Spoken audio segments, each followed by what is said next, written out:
What is radioactivity? Radioactivity refers to the particles which are emitted from nuclei as a result of nuclear instability. Radioactive decay is the process by which an unstable atomic nucleus loses energy by the radiation. A material containing unstable nuclei is considered radioactive. Three of the most common types of decay are alpha decay, beta decay, and gamma decay. What are the three most common decay?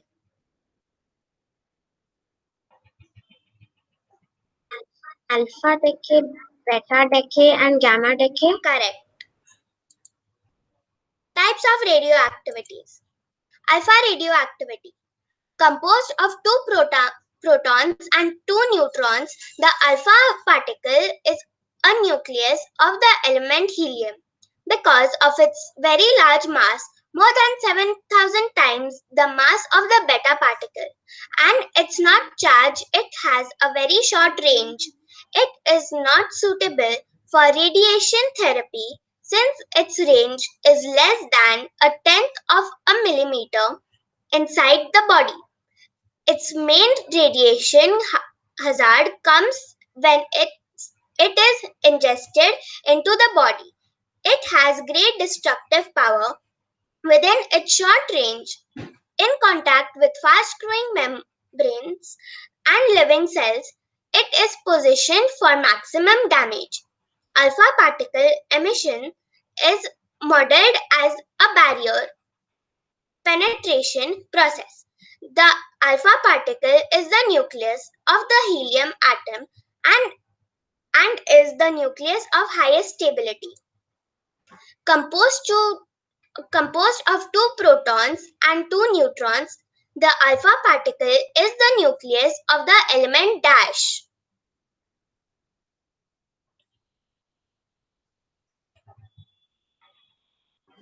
Helium. Correct. Alpha barrier penetration.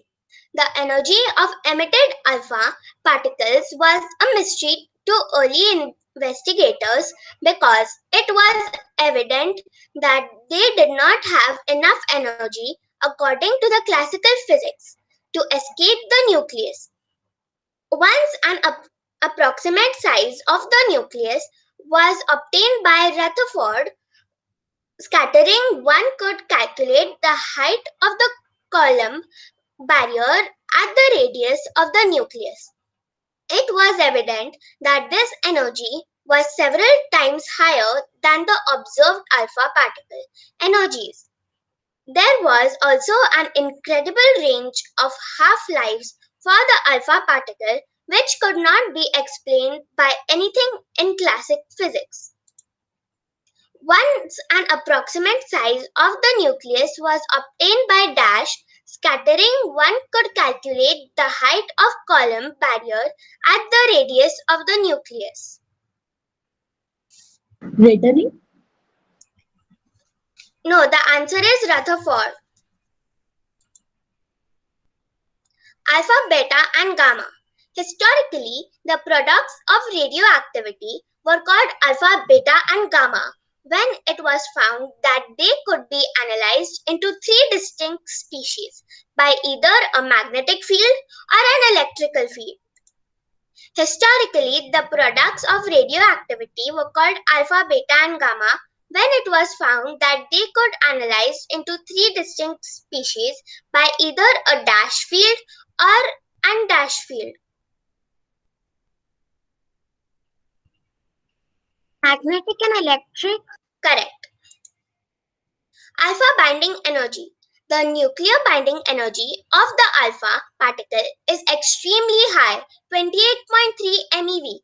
It is an exceptionally stable collection of the nucleons and those heavier nuclei, which can be viewed as collections of alpha particles, carbon 12 and carbon 6 oxygen 16, etc., are also exceptionally statable. This contrasts with a binding energy of only 8 MeV for helium-3, which forms intermediate step in the proton fusion cycle. The nuclear dash of the alpha particle is extremely high, 28.3 MeV.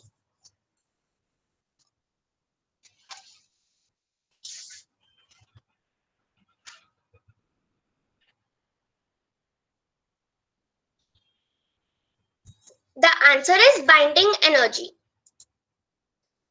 Penetration of matter.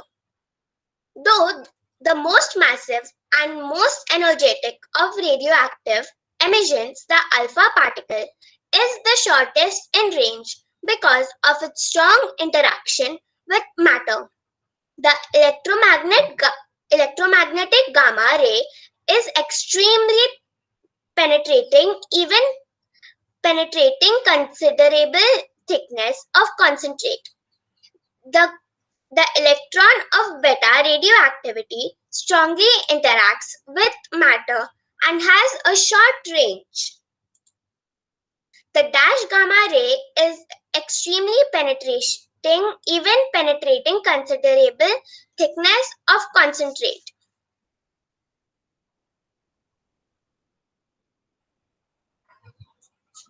The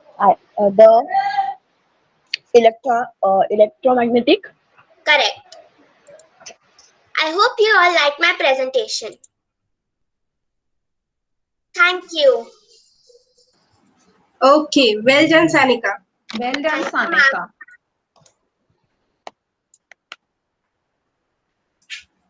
Okay, all the other children, now you all can ask any questions to Sanika if you all have any questions.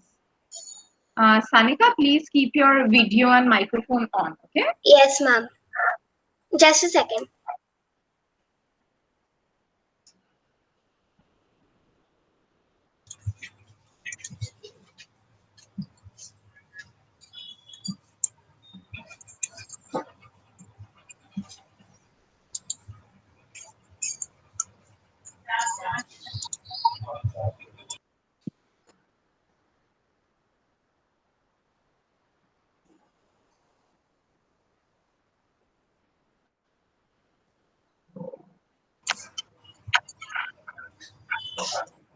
All right, Sanika, my question to you is which is a very commonly known radioactive element and by whom was it discovered? Ma'am,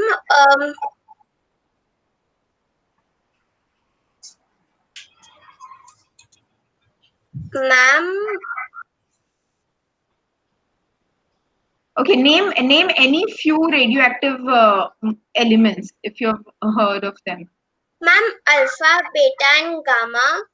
No, they are radiations. I want to know which are the radioactive elements. Which elements exhibit radioactivity? You understand, na? You understood what is radioactivity, right? Yes, ma'am. Even when they are kept idle, they will be producing some kind of radiation, okay? Yes, ma'am. Because of their instability. So, which are such elements? If I want to know, like, if I want to know names of few such elements which are radioactive. All right. So I will tell you, and then after the class, you will study more about it, Sanika. Okay. Yes, ma'am. So the few radioactive elements are radium and uranium. Okay. Now Okay. all these radioactive. So you might have heard the name of Marie Curie. She is Yes. the one who discovered, radioactivity, or she's the one who worked on the radioactivity Okay. of radium. Okay. Okay. All right. So others can now ask their questions. Okay. Sanika, you have you know about gamma radioactivity, correct? Yes, ma'am. Gamma. Yeah. Can you tell me how gamma rays are used in the medical field? Ma'am, gamma Have you rays. heard? Ma'am, Yeah. gamma rays are like ma'am. Okay. All right. So actually, gamma rays can penetrate the living cells. Okay. So it is used in a process called gamma knife surgery. It is used to kill the cancerous cells. Okay. Okay. The cancerous cells can be killed by using the gamma radiations. All right. Okay. Yes, ma'am. Okay. All right. Well done, but. Thank you, ma'am. Well done, Sanika. Thank you. Okay. Now Janvi's turn. Okay, ma'am. Okay. All the best. All the best, Janvi. Thank you, ma'am.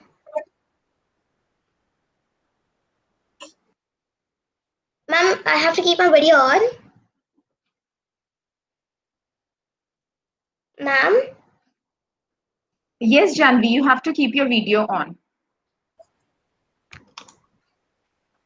ma'am, can you see my presentation? Yes, we can. The science behind musical instruments. Types of musical instruments: string instrument, percussion instrument, and wind instruments. What are string instruments? A string instrument or string instrument is a musical instrument that produces sound by means of vibrating strings. The most common string instruments in the string family are guitar, electric bass, violin, viola, cello, double bass, banjo, mandolin, ukulele, and harp.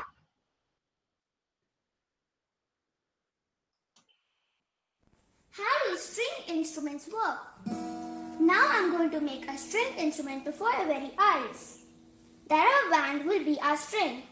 When there is no air, it does not make any sound. Take a box and put the rubber band around it. Now take a glue stick and put it beneath the rubber band on the box. Now look.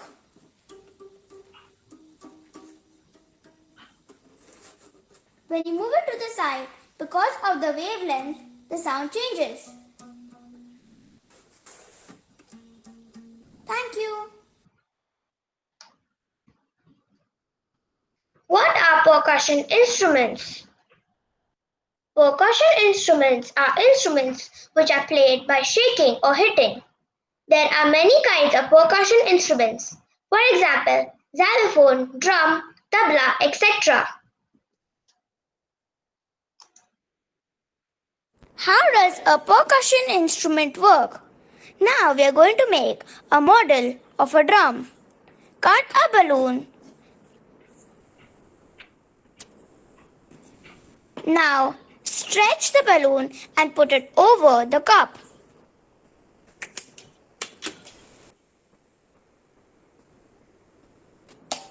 Now quickly take the elastic and put it on the balloon, attach to the cup so that it stays in place. Now, when you beat it, it makes noise. How does it make noise? Even a real-life model of a drum has a stretched skin. When you beat it, the skin vibrates and the sound inside moves up and down and creates sound. Thank you. What are wind instruments? A wind instrument is a musical instrument in which sound is produced by the vibration of air, typically by the player blowing into the instrument, for example, flute, trumpet, saxophone, etc. How is sound produced? For sound to occur, you need a vibrating source and a medium to detect it. You need a receiver. There are many natural vibrating sources, vocal cord, stretched strings, reeds, but to create vibration, there must be a certain amount of surface tension in the vibrating body. To reach the receiver, the vibration need a medium of transmission such as air or water. Vibration from the sound source disturb molecules in the medium. The molecules move at the same rate as the sound source. As the vibration travels through the medium, each molecule hits another and returns to its original place.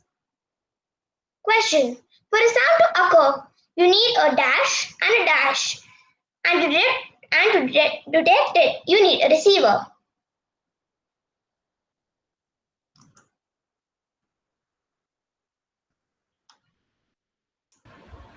A medium and vibration. Correct. Flow of longitudinal sound waves. Regions of the what is a sound wave? Regions of the medium become alternatively more dense and less dense. The variation in the pressure in the medium is sensed by a receiver such as a human ear or a recording device and is called a sound wave. Sound travels in the same way whether it is a music or a noise. The difference between a music and a noise is that musical sounds are organized into patterns which have pitch and rhythm, whereas noise is just random disorganized sounds. That means that the original middle C when played is much different from a middle C which is played on a piano.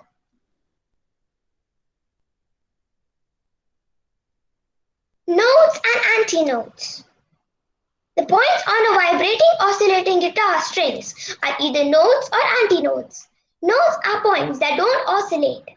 Antinodes are points that oscillate. We all know that standing waves with different frequency correspond to different musical notes. To change the fundamental frequencies, we have harmonics, which consists of node and antinodes. Question. The points that vibrate are called? Antinodes. Correct. The points that don't vibrate are called? Nodes. Notes. Correct. Thank you. Very good, Okay, Janvi. very well done, Very Janvi. well done.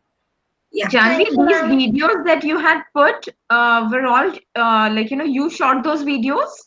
Yes, ma'am. Okay, Janvi, keep your video on. Ma'am, I wanted to show some experiments, ma'am, because I wanted to relate the topic to experiments and make it more fun. Very, very well done, Janvi. Very good. Thank you, ma'am. Okay, so question time.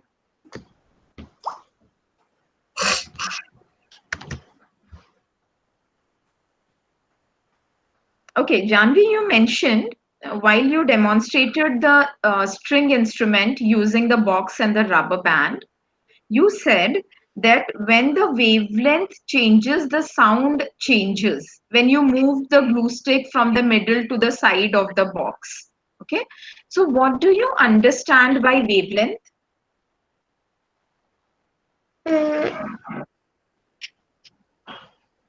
Ma'am, sound waves move, and ma'am, if the wavelength is short or long, ma'am, that's how sound differs, ma'am. The frequencies of the sound, ma'am, that's how ma'am the waves create the frequencies. So that's what a wavelength is.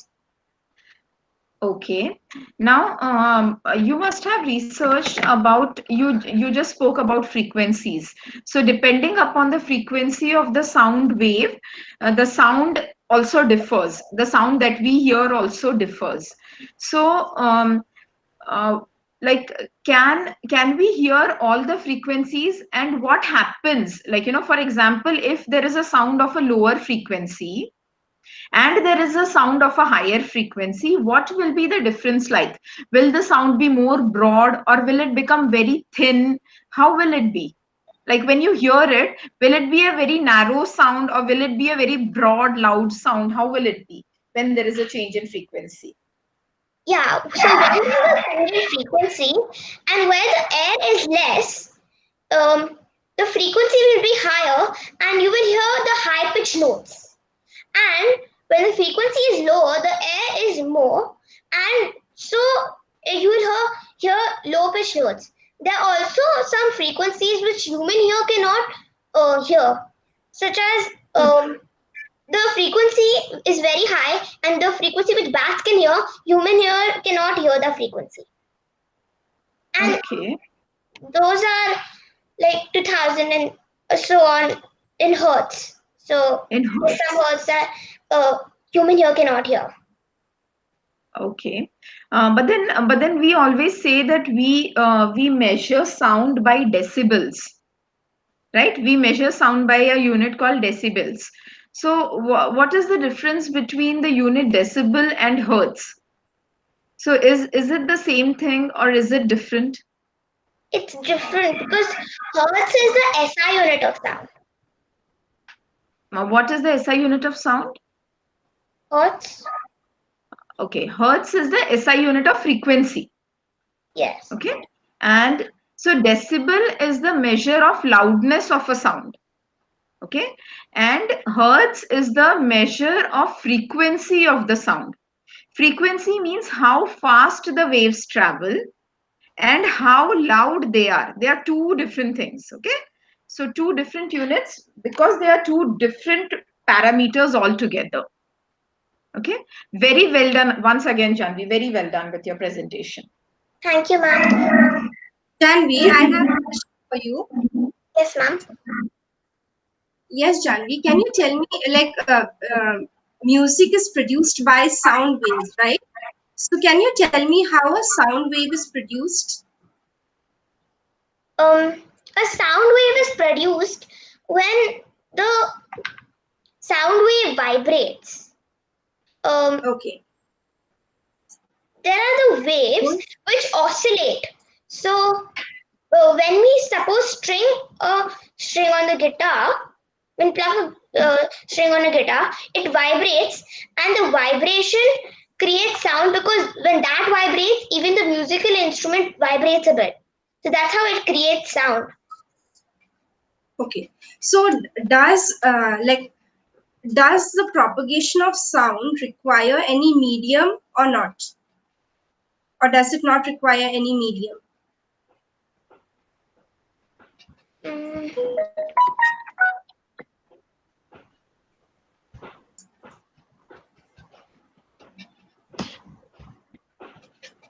So it can Janvi, travel through a medium, but it can travel through a medium, but um, yes, it needs a it needs a medium. it It needs needs a a medium medium. and a vibrating source. Okay. So when the Can you vibration justify this answer, Janvi? Can you justify this answer? Without a medium, Justify means give an example. yeah. so when you play the piano, it travels through the piano, and the waves inside the piano keys, they vibrate. So, and we need a receiver to hear the sound.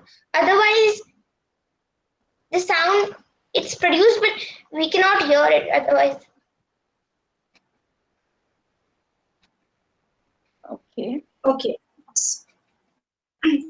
See, Janvi, what happens is, like, for example, when a vibration is created, okay, the vibrations need a medium. For example, air is a medium, okay. Then what happens? There is a disturbance in the air molecules. So one molecule of the air hits another molecule, that hits another molecule, and then there is a transfer of the vibration. Okay, the vibrations move from one point to the other point, and there is a pressure difference. Okay, because of the pressure difference, the receiver or the recording device, whatever is there at the other end, okay, the sound is heard there because it travels. Okay, if the sound is produced at one place and there is no medium, there is no medium like air, the sound will not travel. It cannot travel in vacuum. Ma'am, it won't travel, ma'am, because there are no particles that will Yeah. take the So sound. yeah, so a medium is definitely required for sound to travel, and air can act as a medium. So the molecules of the air hits one another, and then that sound travels and it reaches the receiver's ears. Okay. All right. Very, very good once again, Janvi. Well done with your Thank you, presentation. ma'am. Very, very well done. Okay. Now, Ariha, it's your Yes, turn. ma'am. Yeah.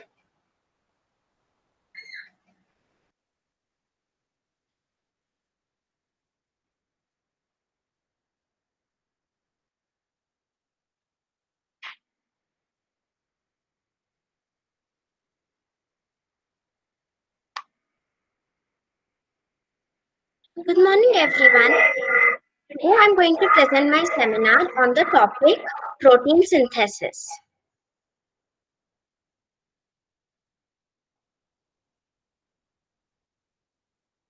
Topics I'm going to cover in my presentation today are: what are proteins, what are amino acids, what are peptide bonds, cell structure, where are proteins manufactured, what is protein synthesis, why is protein synthesis important, and 6 steps of protein synthesis.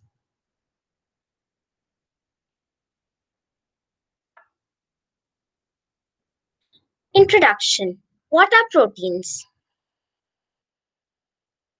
A macronutrient found in foods such as milk, meat, eggs, and beans that is made up of many amino acids joined together. It is a necessary part of the diet and is essential for normal cell structure and function. What are amino acids? Amino acids are building blocks of protein. Your body links amino acids together in specific ways to build protein. Changing just one amino acid in a protein makes a new protein with very different functions. You can take the example of a pearl necklace. So the pearls that are there in the necklace act like the amino acids, and the white thread that you use to tie them together or bond them together are like the peptide bonds. What are peptide bonds?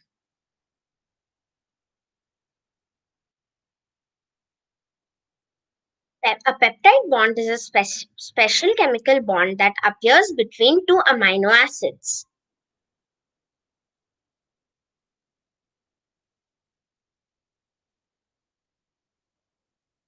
Cell structure.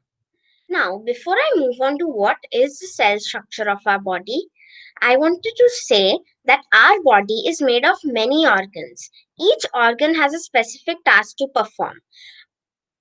So, the cells of our body have different organs as well, called organelles.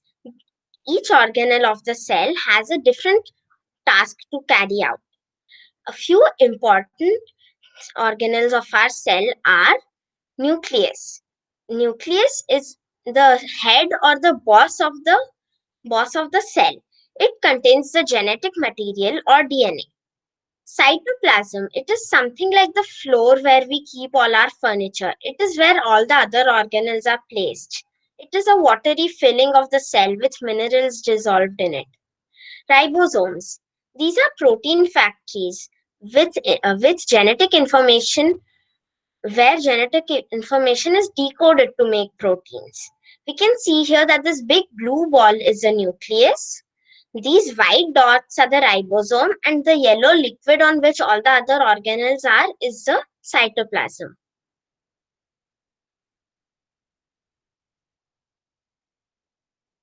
Where are proteins manufactured? Proteins are manufactured in the ribosomes.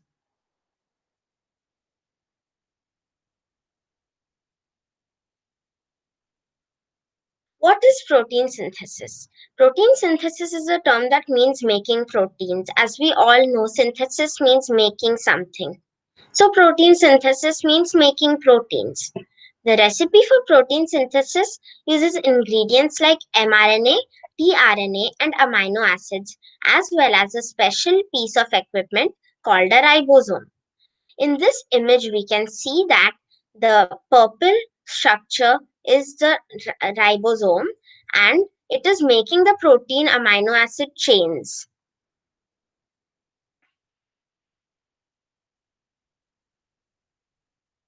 Why is protein synthesis important? Protein synthesis is important because proteins help in the regular and proper functioning of the body. But not all the protein we eat converts into proteins in our body. When people eat foods that contain amino acids, these amino acids make it possible for the body to create or synthesize proteins. If we do not consume some amino acids, we will not synthesize enough proteins for our bodies to function correctly. Let us now see how protein synthesis is performed by our body.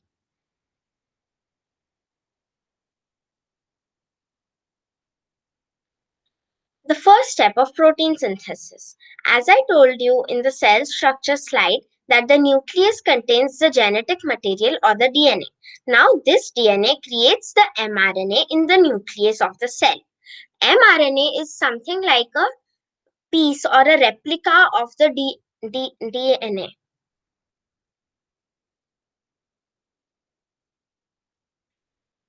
mRNA is also known as messenger RNA.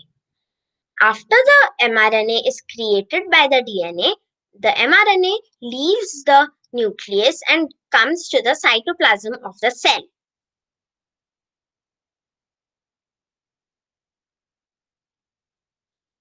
mRNA travels from the cytoplasm all the way to the ribosomes.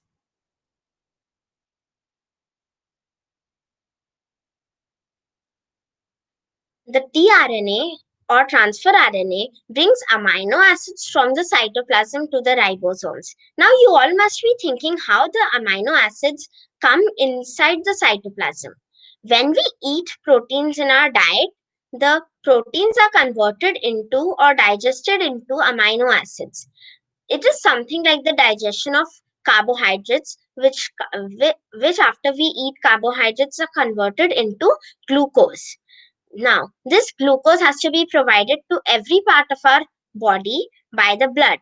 So, the same way, the amino acids have to be provided to every cell of the body by the blood. Then, the tRNA picks up the amino acids from the cytoplasm, which is delivered there by the blood, and brings it to the ribosome.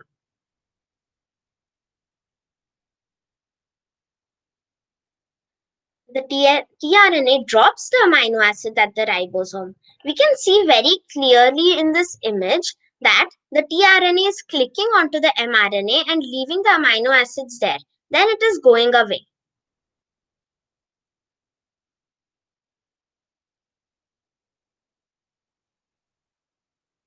Sixth step of protein synthesis. These amino acids are linked together by peptide bonds, or they are joined together by peptide bonds to form long protein chains. These are the amino acids, these balls are the amino acids, and it is linked together by peptide bonds to form this kind of a protein.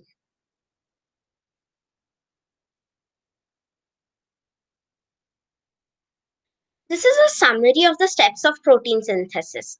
The mRNA is formed in the nucleus by the DNA, and the mRNA leaves the nucleus and comes into the cytoplasm. From the cytoplasm, the mRNA travels to the ribosome, and the tRNA brings the amino acids to the ribosome from the cytoplasm. The tRNA leaves the amino acids at the cytoplasm and goes away. The amino acids are linked together to form long protein chains.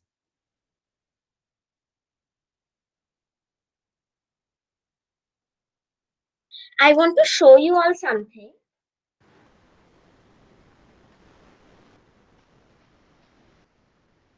So this is a model which shows that the red part is the ribosome, the white part is the red part is the mRNA, the white part is the ribosome, and this blue part is the tRNA. Now we can see that the mRNA is fed into the ribosome and the tRNA comes and connects with the mRNA. Now, this little bead that you can see here is the amino acid.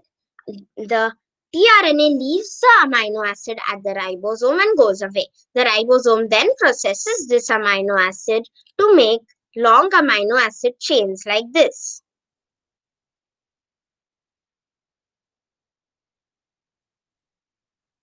Any questions? No. Well done, Ari. Well done. Okay. Thank you, ma'am. Well done, Ariha.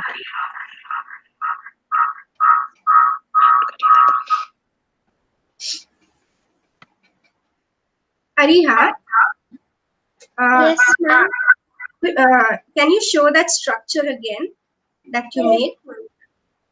Yeah. Ariha, can you tell me those things that you have, like a C, A, C? What are those things? Yes, called? ma'am. Ma'am, the pink one is the adenine. The U is the uracil. G stands for guanine. C stands for cytosine. Okay. All right. So what are they called? These are all the components present in the RNA.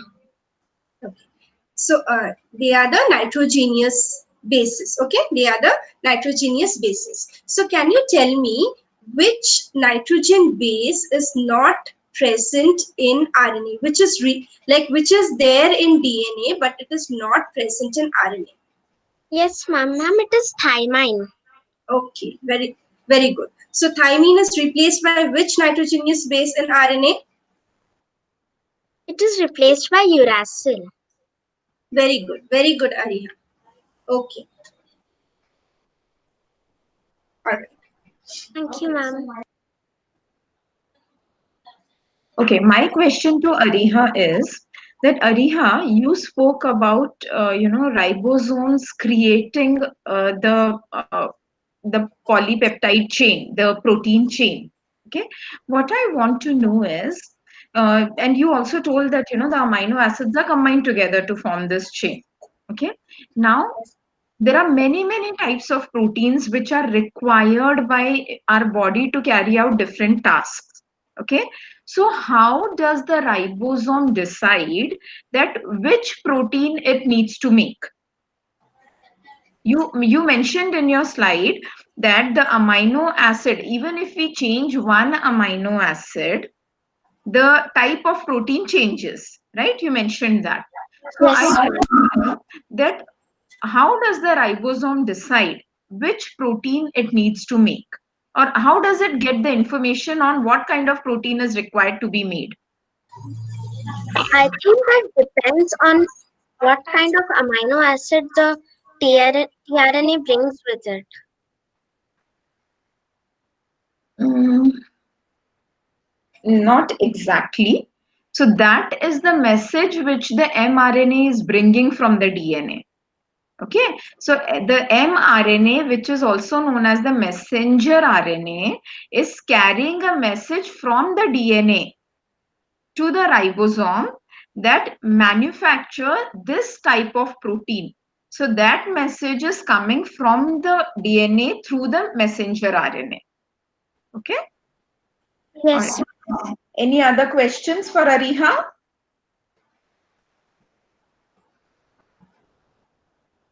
All right. Well done, Ariha. Thank you, ma'am. Okay, now it's Jayant's turn.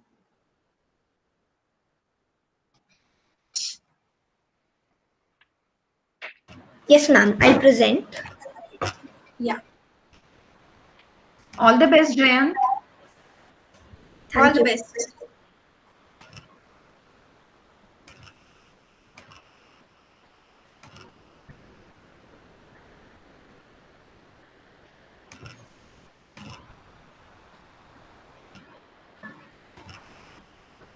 Hello everyone, my name is Jayant. Today I'm going to present to you my seminar about hormones. On the topic hormones. So this is a short overview of what I'm going to talk about in my presentation.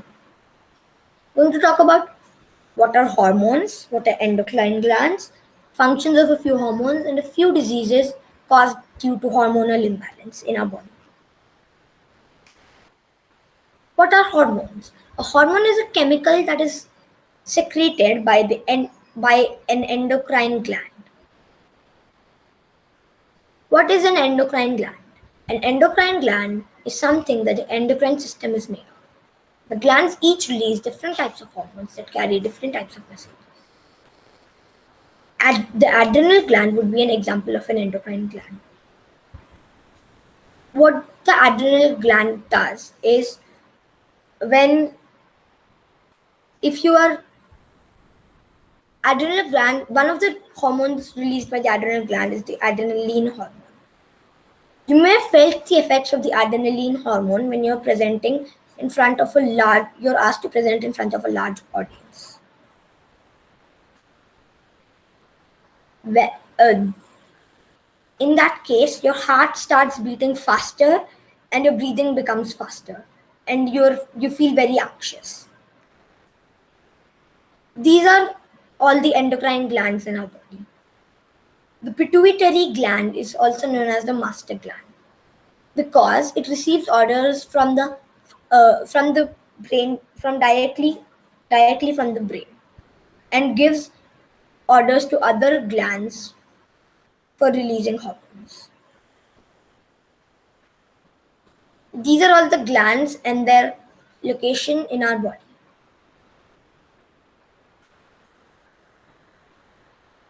These are a few of the hormones and their functions.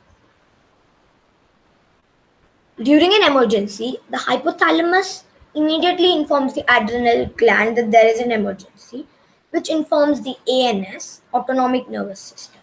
The function of the ANS is to regulate blood pressure, heart rate, and many more things. When after the ANS receives orders, the ANS changes its activities and takes actions such as beating the heart faster, releasing extra glucose from the liver to supply to the muscles, etc. You can see all those actions in the image beside it. The blood flow to the brain increases so that you can think faster. The eyes widen, lung airways widen, heart pumps faster and stronger. The liver releases extra glucose into the blood for the muscles to use.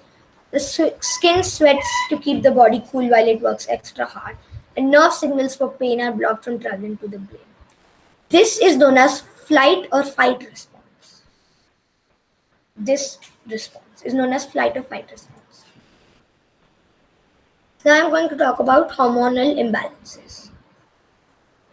I've made a table. One column shows the hormone and one column shows which gland releases it. One column shows what disease you suffer from if you have deficiency of that hormone, and one column shows what disease you suffer from if you have excess of that hormone. So a few examples of hormonal imbalances are the thyroid hormone. If you have less of the thyroid hormone than required in your body, then you suffer from a disease called hypothyroidism. In this disease, you always feel very dull and very inactive and don't feel like doing anything. And your heart beats very slow. If you have excess of thyroid in your body, then you suffer from a disease called hyperthyroidism. In this disease, you are very, very active. It is the opposite of hypothyroidism. Feel very, very active and your heart beats very fast. Your breathing is faster and it's very hard for you to sleep. Another example would be the insulin. The insulin is released by the pancreas. If you have less of insulin in your body, you suffer from a disease called diabetes. So the function of the insulin is to store extra energy that you eat, and so that you can use it sometime later. If you have lack of insulin, then you're not able to store all that energy and it circulates around your body. So it damages a lot of organs and clogs a lot of blood vessels.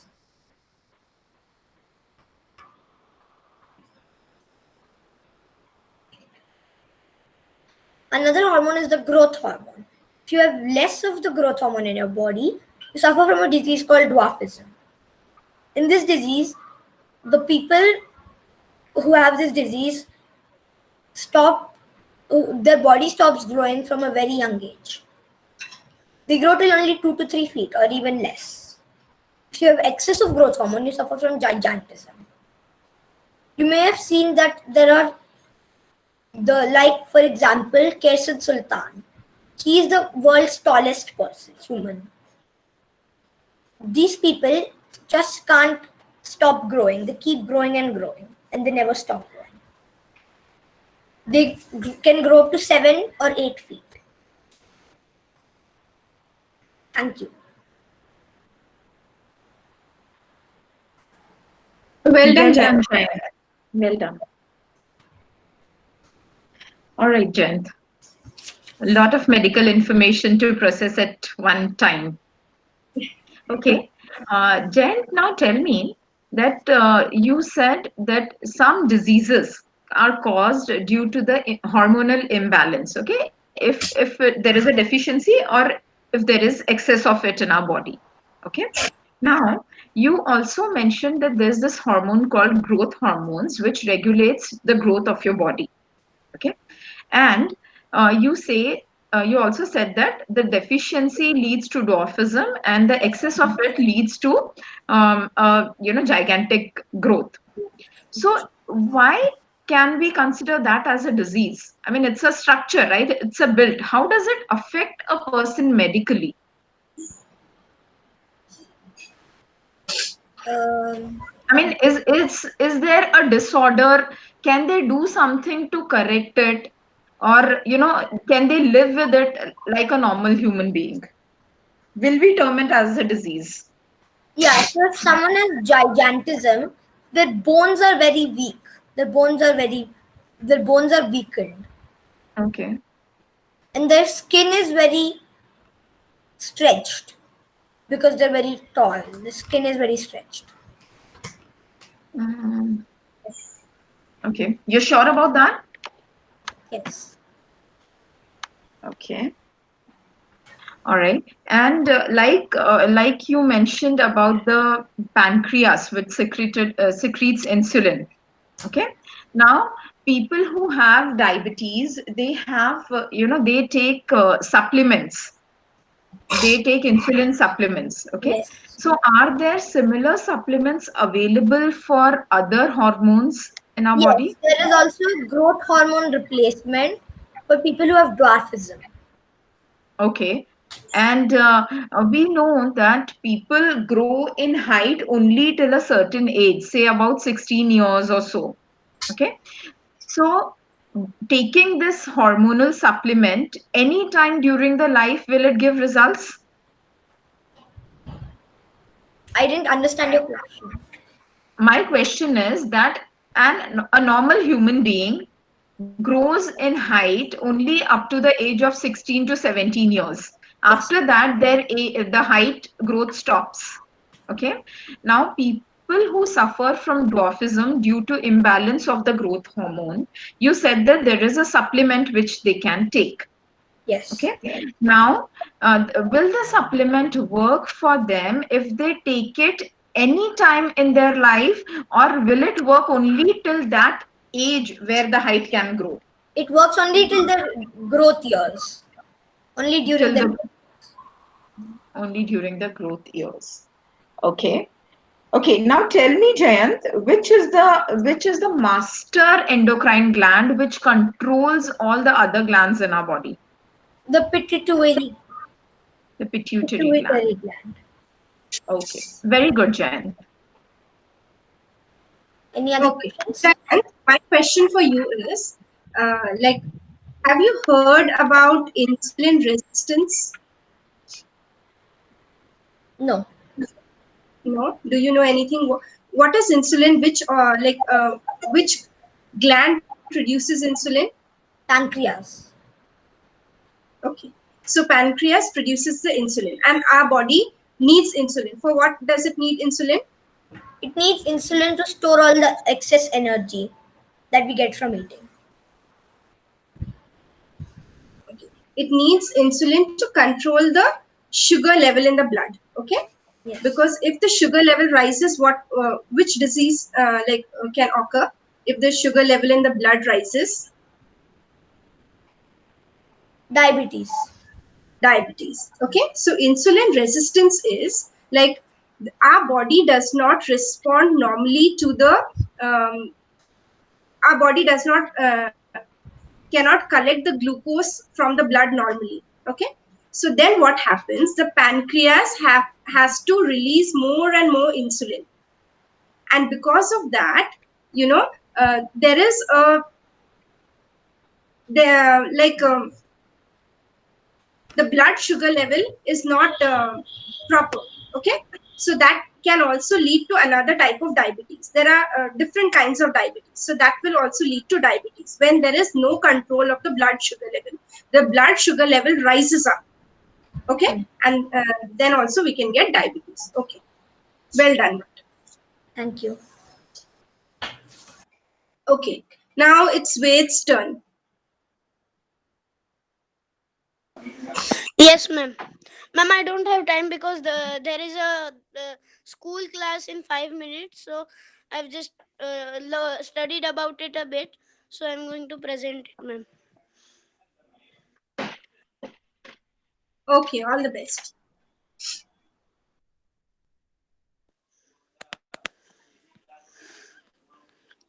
Ma'am, the first, sorry, a fuel cell is an electrochemical cell that converts the chemical energy of a fuel of an hydrogen and oxidizing agent of an oxygen into electricity through a pair of redox reactions. Fuel cells are different from most of the batteries in requiring Ved, can you put your video on? yes, ma'am. 1 minute. Yeah, continue.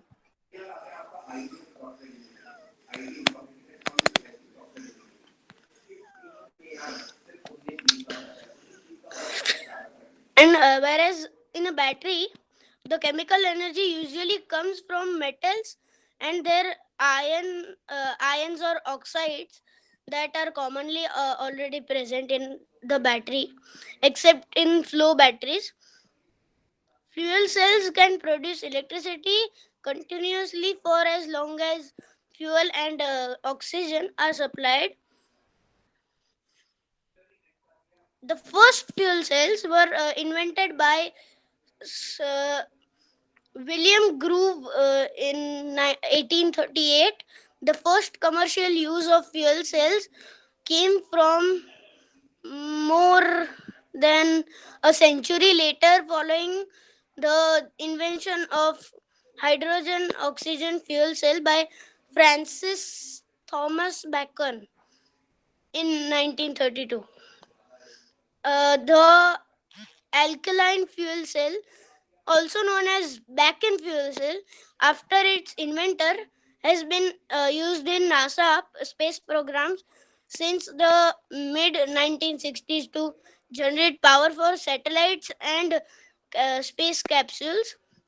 Since then, fuel cells have been used in many other applications. Fuel cells are used for primary and backup power for commercial, industrial, and residential buildings, and in remote or inaccessible areas. They are also used to power fuel cell vehicles, including forklifts, automobiles, buses, boats, motorcycles, and submarines. Thank you.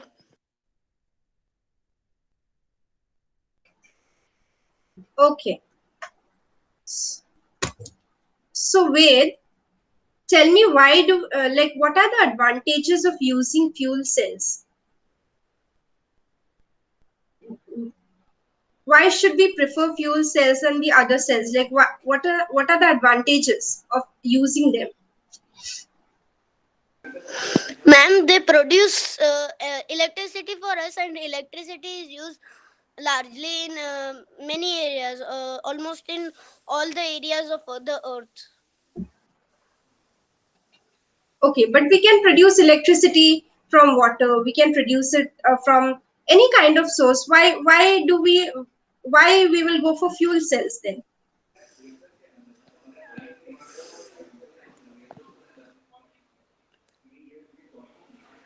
Ma'am, Why should we? Yeah. I have no answer for that. Okay. Any advantages? Can you list any advantages of fuel cells? Mm, One is it produces electricity. Okay. yes, ma'am. Okay. Then it produces electricity. All right. Then any other advantage? Ma'am, it is used in batteries or satellites to, you know, uh, and space capsules and different types of materials. Can you name any gases that are used in the fuel cells? Mm, mm,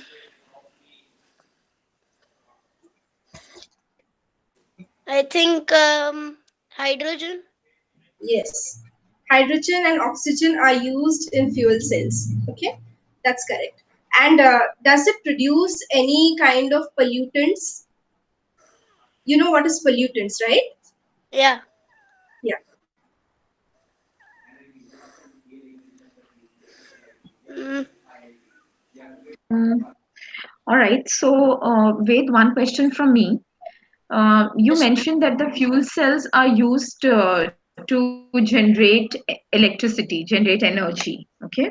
Now, Mm. what is the quantum of energy? Like, for example, you are aware that the electricity that we produce, we use at home, is produced by hydroelectric power stations or thermal power stations. Okay.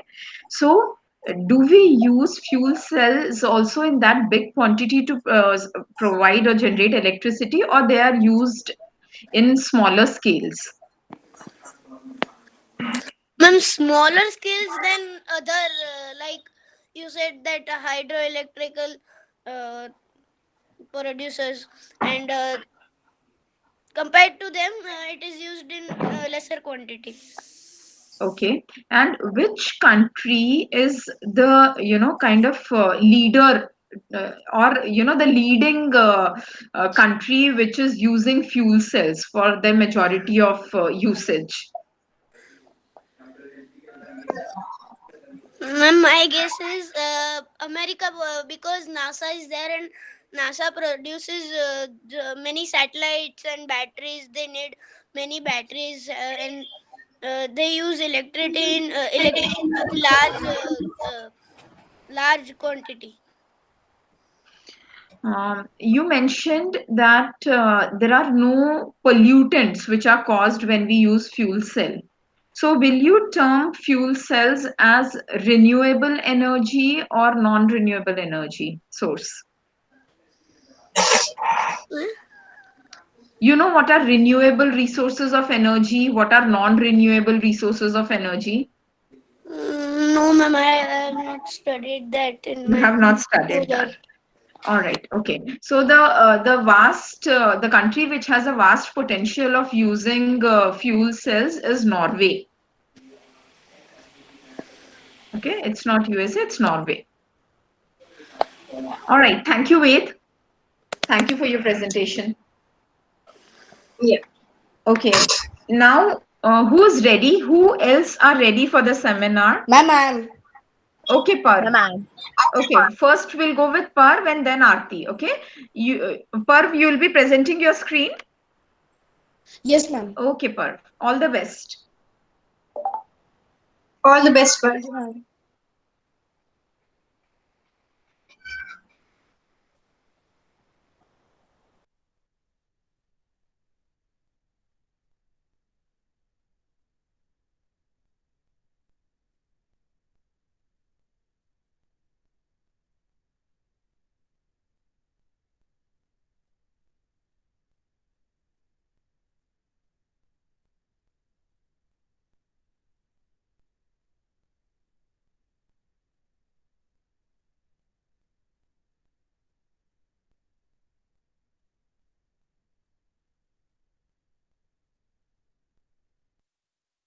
Ma'am, can you see my screen? Yes.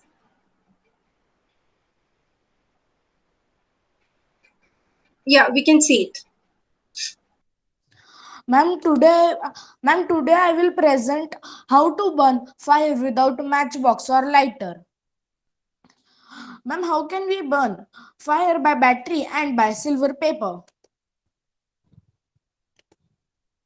Ma'am, material requirement, an AA battery and a silver paper. Ma'am, here. Ma'am, now we will start. First, take a battery. Then, take a silver paper. We need to attach one part of silver paper on the top of the battery. Ma'am, this is the battery and this is the silver paper. Then attach the other part of the silver paper to the bottom of the battery near to the thin slice or stick of the battery. Ma'am, this is the battery with silver paper and this is the wood. Ma'am, now the reflection of silver paper will generate fire from the battery. Ma'am, here the fire is, ma'am, the silver paper is generating it by battery and here wood is there. Ma'am, our presentation is over.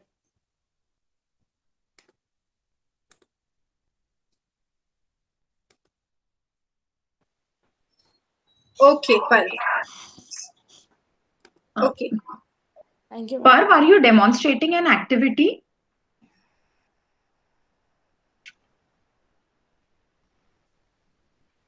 Parv, Ma'am, will it you was be? no. No? All right, No. Parv. Any questions, anybody?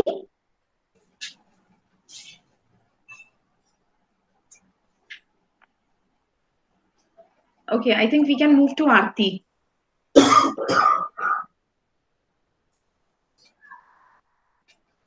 Aarti, are you ready? Yes, ma'am, I share my screen. Yeah.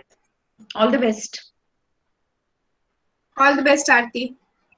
Ma'am, my name is Vishakha. All the best, Vishakha.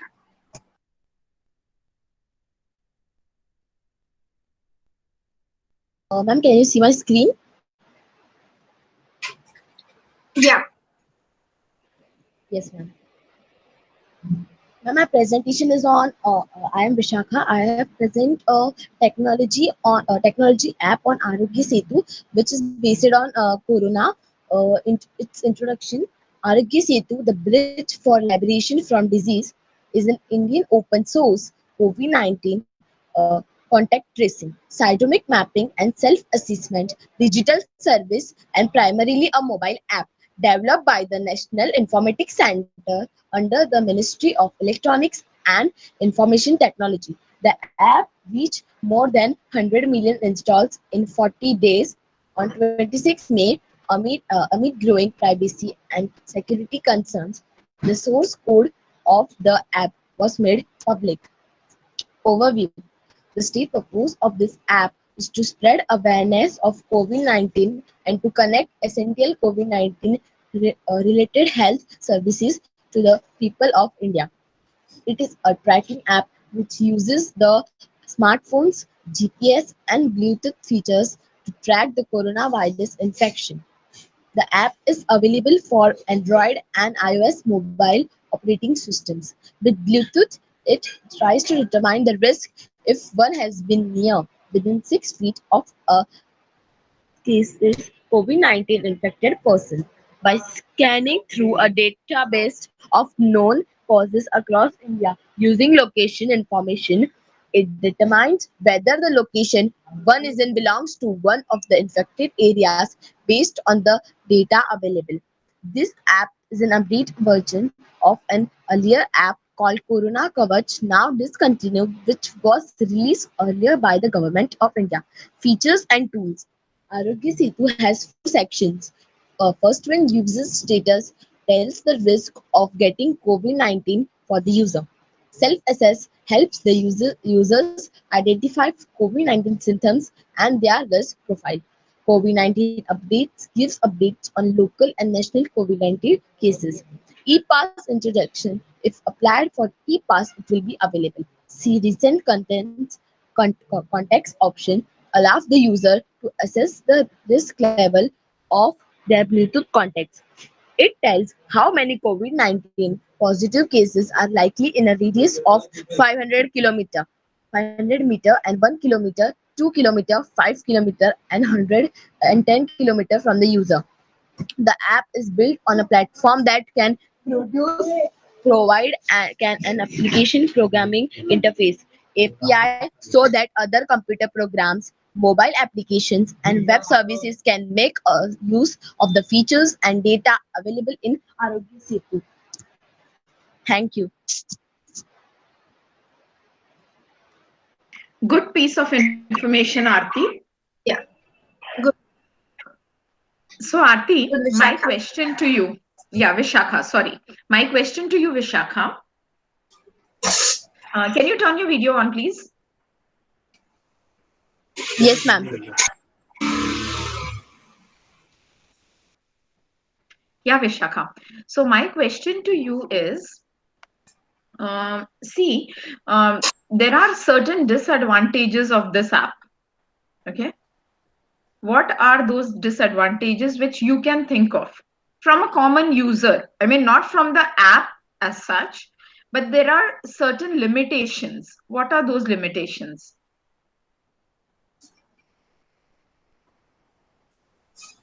Ma'am, I couldn't understand your question. Are you telling the Um, disadvantages?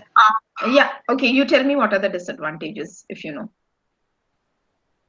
Ma'am, I know some two, three advantages. I will share with you.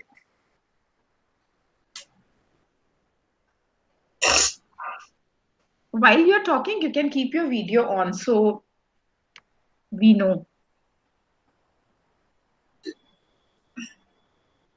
Ma'am, when I speak now, the video will be on now. It will be some network issue. That's why I keep my video off. Okay, no problem. Go ahead.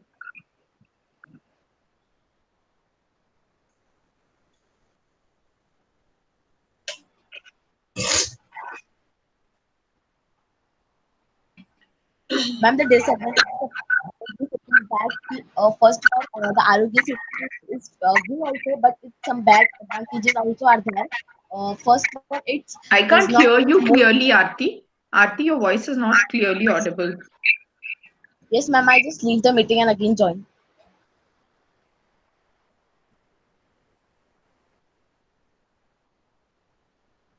Okay, after Aarti, anybody else who's ready with the presentation? Ma'am, it is not secure for us. It is not secure for us. Why? Why do you think so?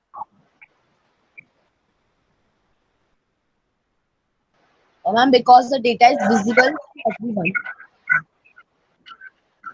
Okay, so from data security point of view, anything else?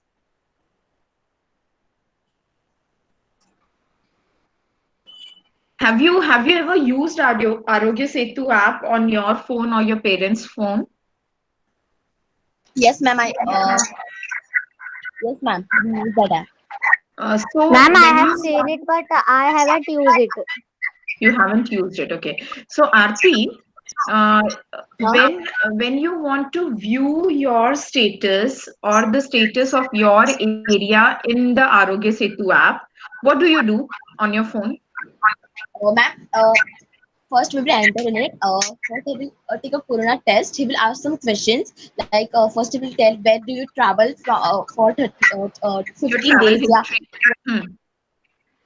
for 20 days, and there will be some list of states, yeah, countries, Africa, Australia, something like that. And if we do not travel, there is an some written that we have to click it. That we have not traveled in, and then we will ask a second question to it that you have a cough, fever, or cold, something. You will ask the question, and if we do not have that, we will touch that we do not have that symptom. Then after it, he will ask us some more question in it, and if we do not do anything in it, then he will tell you are negative. Okay. So, and then once it shows that you are negative, then that report, is it visible to everybody in your area?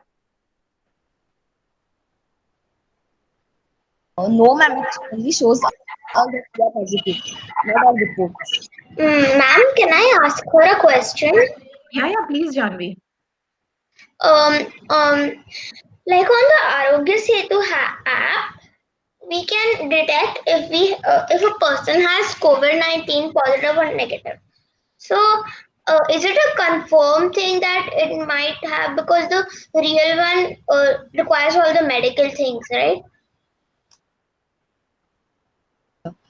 Can you repeat the question?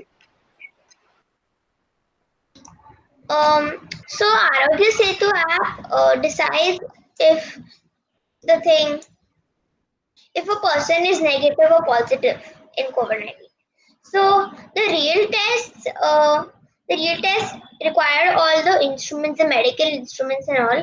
So, uh, is it sure that if a person is showing negative, it's really negative, not positive? See, we answer the questions now.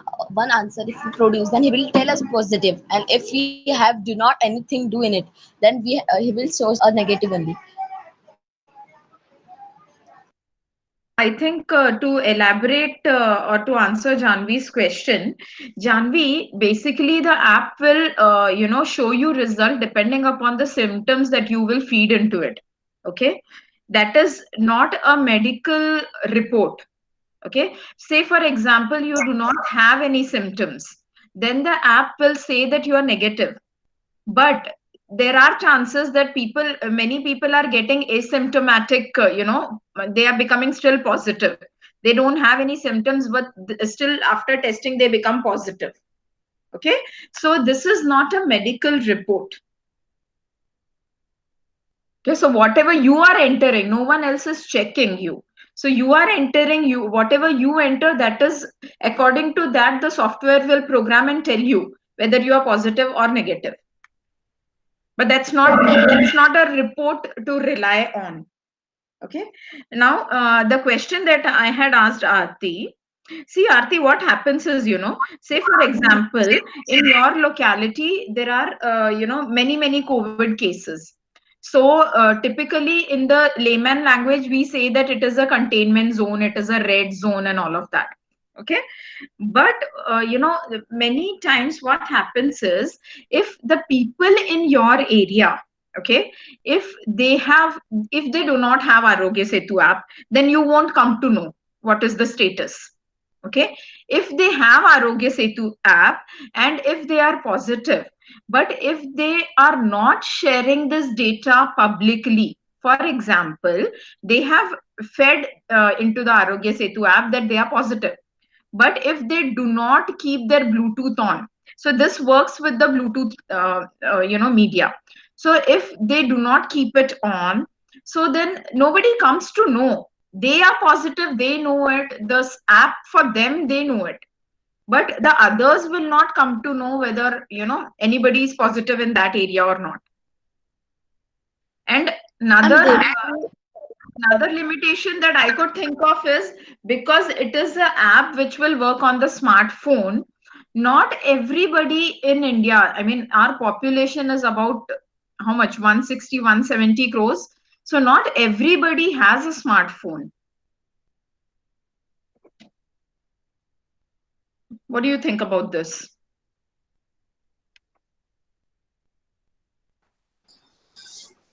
Even the asymptomatic cases cannot be like, we cannot get a correct count Exactly. of the Ma'am, asymptomatic Yeah. cases. Yes, so it won't give a correct count of the people who really have the virus around you.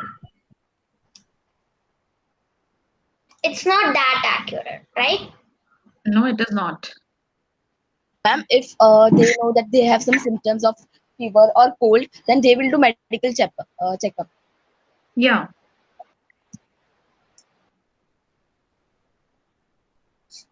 All right, Aarti, well done. Thanks for bringing this information to all of us. Yeah, Yeah, well done. ma'am. Well done, Shaka. Anybody else who's ready with the presentation? There is Diya, there is Aditya, there is Bhavendra. 3 students are still there. Are you 3 prepared for the presentation?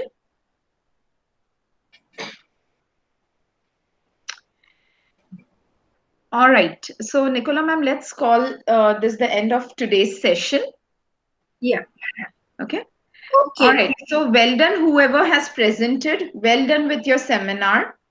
And those who could not make a presentation this time, for our next seminar, we want every student to present. Every student should make a presentation and they should prepare for a topic. All right. Ma'am, who has made? They have to made one. They have to make one more time. No, it is not. See, we have this seminar, 2 times during the term. Okay, so whenever the next seminar will be announced, that time they will have to make it again. The topic will be different. Ma'am, Yeah. ma'am, when you ask that someone do not have a mobile on, if how do we download that Aarogya Setu? Ma'am, already we see that poor people also have a smartphones. I don't know. See, we see, for example, our community helpers, the transport people, drivers, and everybody, they have the Aarogya Setu, they have the smartphone so they can install. But we haven't still, we don't have access to people who are really below the poverty line. And that is the range, that is where the spread of the disease is lot more. Say for example, if it's a slum, okay, if it's a slum, if it's roadside slum or something like that, where people do not have access to house also. So, So ma'am, they have symptoms or not, like see that they have a fever or cold, they can do a medical checkup because the doctors, the polices are, the ministers are provided Yeah, some so definitely all that is there. But then see, the app also has limitation. App is for people who can have the app with them. For them, the app works good. For people who do not have, that is a limitation, right? Not every citizen has a smartphone. Okay, ma'am. Excuse me, ma'am. Yeah. Ma'am, you had told that if there's time, ma'am, I could share the extra information, ma'am. Yeah. So you want to share it now? Yes, ma'am. Okay, go ahead. I've not made a PPT on the extra information, ma'am. You can turn your video on and speak, no problem. So, ma'am, the standing wave with different frequencies correspond to different musical notes. And so, ma'am, I wanted to talk about the nodes and antinodes, ma'am. So, the closed ends are nodes. So, something like a piano have closed ends, so they have nodes in the corners. So, they invert the wave. And if it's an instrument like a flute where both the ends are open, then they won't invert the wave because they have antinodes at both ends. And so there will be harmonics and overtones. So in a particular note, so suppose the one wave in the first harmonic, there will be 2 notes in the ends and there will be one antinode. Ma'am, because in the piano, both ends are closed. So, ma'am, the length of the string will be half of the wavelength. And the second harmonic will be 3 notes and 2 antinodes, and so on. So, ma'am, the final conclusion, the formula will be the length of the string equals to the harmonic number by 2 wavelength. In case of whenever there are 2 notes at the ends, like piano, for that. And ma'am, for the this is just for the, I have only the formula for the close, but when there are antinodes at both ends, like something like a flute, the nodes which are in the first and second harmonic and third harmonic in the piano, they replace the antinodes. So in the first harmonic of the flute, there will be two antinodes in the sides and one node in the center. And so maybe three antinodes in the second harmonic and two notes in the second harmonic for the flute. But this is only for when both ends are either nodes or antinodes. But when there's something like a pan flute which has one end closed and one end antinode which is open, we can't have even number of harmonics. So I haven't ever heard about this instrument that you just said. Pan Ma'am, flute. pan flutes? Yeah. Ma'am, so one end is closed and from the second end it's like ma'am, can I show it to you? Ma'am, I don't have it, but You can present it. yes, ma'am. Ma'am, I don't have the instrument, but ma'am, I can present it. Ma'am, I think you might have seen it. Ma'am, see, ma'am, one end is closed and one end is open. Ma'am, this end will be open and this, ma'am, and the bottom, ma'am, will be closed. So, ma'am. Okay, okay. So, ma'am, those instruments type like that, which have one closed end, will have a node, and the open end will have an antinode. So, it can't have even number of harmonics. Okay. And how do you define harmonics? A harmonic will be like a overtone with the fundamental frequency fundamental. So that means will be second harmonic, third two harmonic.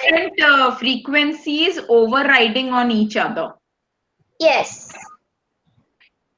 Okay. So is the difference in the sounds, whenever we have music, the different types of tones that we hear is due to the harmonics. Is it so? Yes. Okay. Very good, Janvi. You've done a good amount of research on your topic. Well done. Yes, ma'am, I have learned this. Ma'am, I've understood it also. Very good. Very good, Thank you, Janvi. ma'am. Thank you, ma'am. All right, children. See you for a regular class in the next week. Ma'am, the Bye, everyone. certificates? The certificates will happen at the end of the course, not at the end of seminar. Okay. Okay. All right. Bye-bye. Bye. Bye, everyone. Bye, have a nice day. You too. Bye-bye. Bye, everyone. Have a nice day, ma'am. Bye-bye. Bye, ma'am. Have a nice day. Bye. You all